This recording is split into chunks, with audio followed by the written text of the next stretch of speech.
His friends trusted him with their lunch money at age 15, and now he manages the money of 190 countries worth trillions of dollars. This is the unbelievable story of Nigel Clarke, and I promise you've never heard anything like it. Picture this: the kid from a small Caribbean island becomes one of the 5 most powerful people in global finance. But here's the crazy part. He turned down millions working at the world's biggest bank to go back home. He built a billion-dollar company, saved his country when everyone said it was impossible, and just made history by becoming the first Caribbean person ever to reach the top of the International Monetary Fund in 80 years. His story will blow your mind, and the best parts are coming. Nigel was born in Kingston, Jamaica on October 20th, 1971. Right away, his life was different from most kids. His dad was a judge on Jamaica's Supreme Court. His mom ran one of the most important government planning offices in the country for almost 20 years. So every single day, young Nigel saw his parents working hard to make their country better. They weren't just talking about helping people at dinner. They were actually doing it. When you grow up watching this, something happens to your brain. You start thinking that helping others is just what you're supposed to do with your life. He went to a regular primary school in Kingston called St. Richards, and everyone noticed something special about him immediately. Math was like breathing for this kid. While other children struggled with numbers, Nigel was solving problems in his head faster than his teachers could write them on the board. But the real story begins when he went away to boarding school at Monroe College. Now, staying at boarding school means you live there, away from your parents. Kids would get money from home to buy things they needed. But here's where it gets interesting. Nigel's friends kept running out of money too fast. They'd spend everything in the first week and then have nothing left. So they started coming to Nigel with a request. "Can you hold my money for me?" At first it was one friend, then 2, then 5, then 10. Before long, this teenage boy was managing money for dozens of his classmates. But Nigel didn't just stick the money in a drawer. He created rules. He made a system. He would only give his friends money when they really needed it, not when they just wanted to waste it on candy or useless stuff.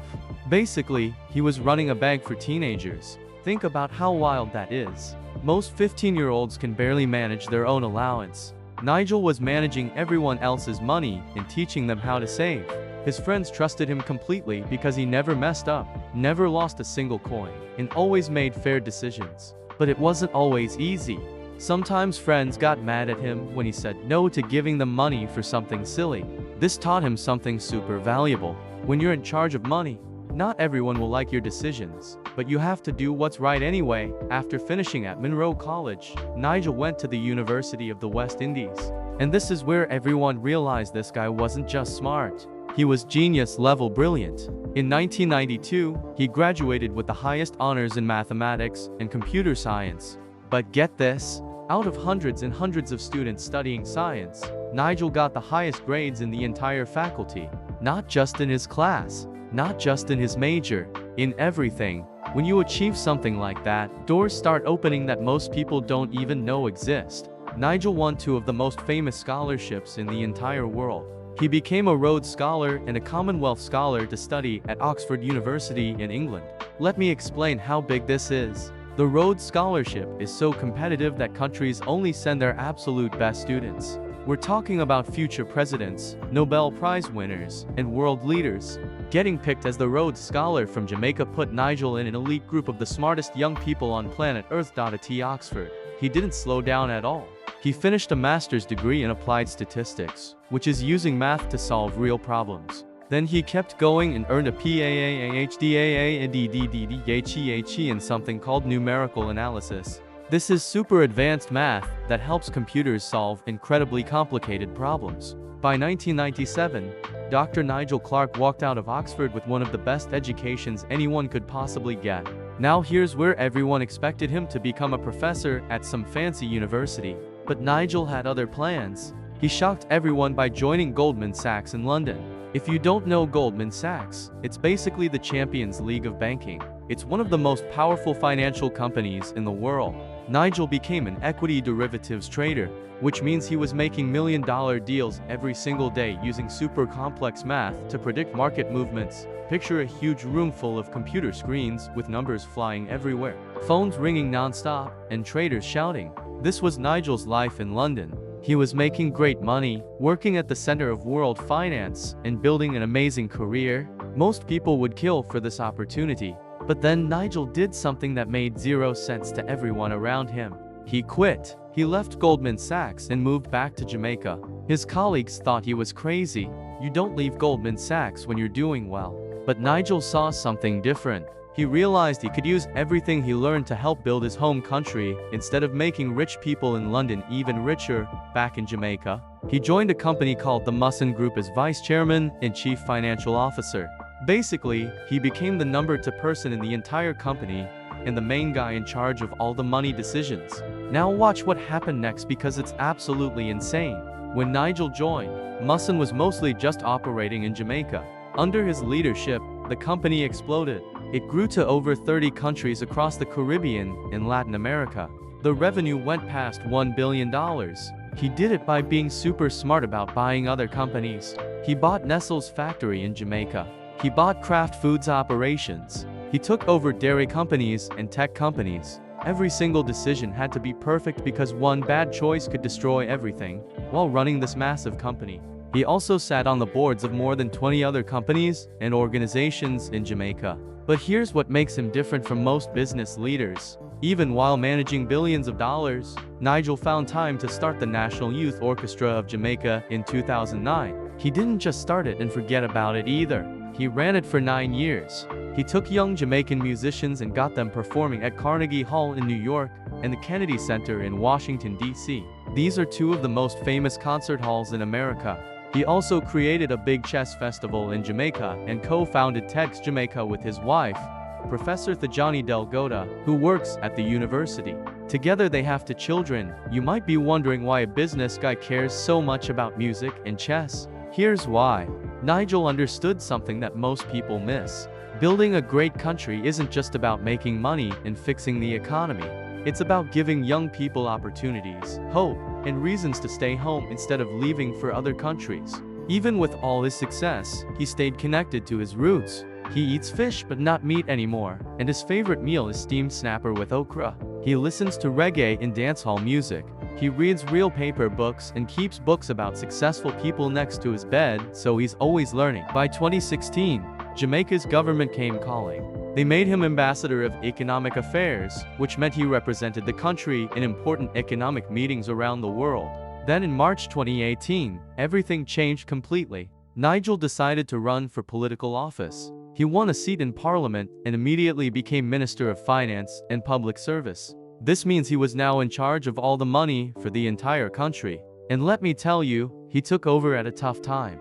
Jamaica had way too much debt compared to how much money the country was making. The debt was 147% of GDP in 2013, which basically means Jamaica owed way more than it was producing. Nigel came in with a clear plan. Jamaica needed strict rules about spending money.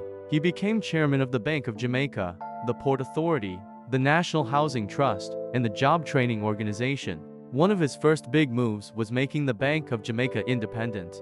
This might sound boring, but listen to why it matters. When the central bank is independent, politicians can't force it to make bad money decisions just to win elections. He also created an independent group to watch over government spending. Not everyone liked these moves because they took power away from politicians, but they were absolutely necessary to fix Jamaica's economy. Then 2020 hit, and the entire world fell apart. COVID-19 shut down everything. Tourism, which Jamaica depends on heavily, completely stopped. Zero tourists.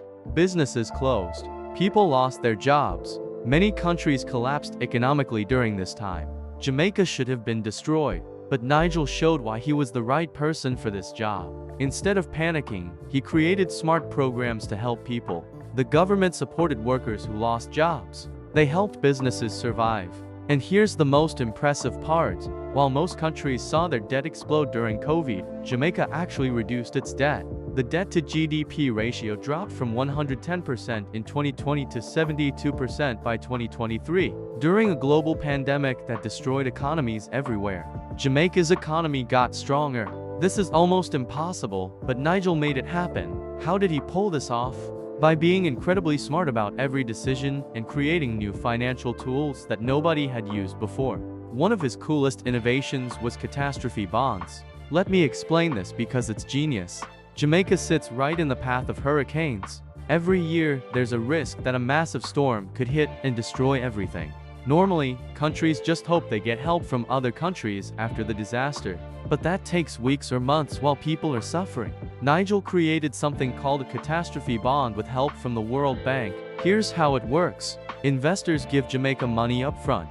If a hurricane hits that's bad enough, Jamaica gets to keep that money immediately to rebuild. If no hurricane hits, the investors get their money back with interest. This was brilliant because it meant Jamaica had emergency money ready instantly. Jamaica became the first small country to do this independently, and now other island nations are copying the idea. In 2023, Nigel did something else that had never been done before. Jamaica borrowed money from international investors, but instead of borrowing in US dollars like every developing country does, they borrowed in Jamaican dollars. This is huge because usually investors don't trust developing country currencies. By getting investors to trust Jamaican dollars, Nigel proved that Jamaica's economy was so well managed that people believed in the currency. Then in 2024, he pulled off another first with something called securitization, which is a fancy way of selling future money you expect to get so you have cash now to invest in making the country better. Throughout all this economic work, Nigel never forgot about regular people. He created scholarships for young Jamaicans to study abroad. He started debate competitions to help government workers think better. He made programs to help poor people and expanded pensions for old people. He made student loans easier to get so more kids could go to college. All of these programs showed that good economic management isn't just about numbers on a spreadsheet. It's about making people's lives actually better. In 2022, other countries in Latin America and the Caribbean were so impressed with Nigel that they elected him chairman of the board of governors of the Inter-American Development Bank. This is a huge regional bank that funds development projects all over the Americas. By 2024, Nigel had done such an amazing job fixing Jamaica's economy that the world's most powerful financial organization came knocking. On August 26, 2024, the head of the International Monetary Fund announced that Nigel Clarke would become Deputy Managing Director of the IMF. Let me explain why this is absolutely massive. The IMF oversees the global financial system for 190 countries. The Deputy Managing Director is one of only 4 people at the very top. And in the 80-year history of the IMF, nobody from Jamaica, nobody from anywhere in the Caribbean, and nobody from Central America had ever reached this level. Nigel became the first. He's now the highest-ranking non-European in the entire organization. On October 31, 2024, he officially started this new job. This didn't happen because of luck or connections. It happened because Nigel spent his whole life preparing, learning, and proving he could solve impossible problems. He showed that small island countries can have world-class economic policies. He proved that developing countries can use the same sophisticated financial tools as rich countries. He demonstrated that with proper management, you can reduce debt even during a global crisis. Both the government and the opposition in Jamaica praised him, which almost never happens because those two sides usually hate each other. But Nigel was so obviously excellent at his job that even his political enemies had to admit he was outstanding. When you look at his whole story, you see clear patterns. First, he always prepared for opportunities before they came. He spent years building skills through education, through working at Goldman Sachs, through growing a billion-dollar company.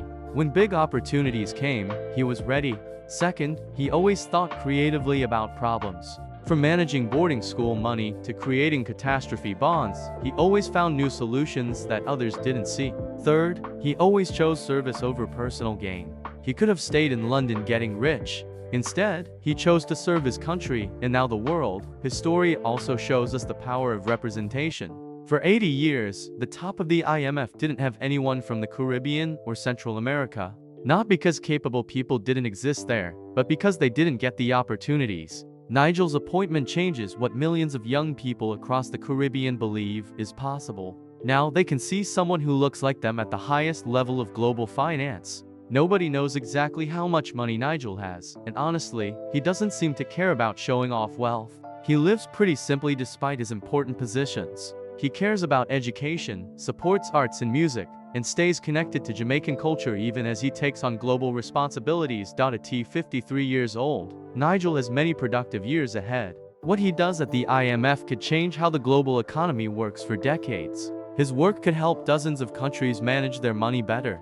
His innovations could protect millions of people from economic disasters. His presence in important meetings could change how rich countries think about poor countries. From that 15-year-old managing lunch money for his friends to the man now helping manage the global economy, Nigel Clarke's journey shows us that excellence, preparation, creativity, and dedication to helping others can take you absolutely anywhere. Tell us in the comments which part inspired you most, and hit subscribe to see more stories of people changing the world.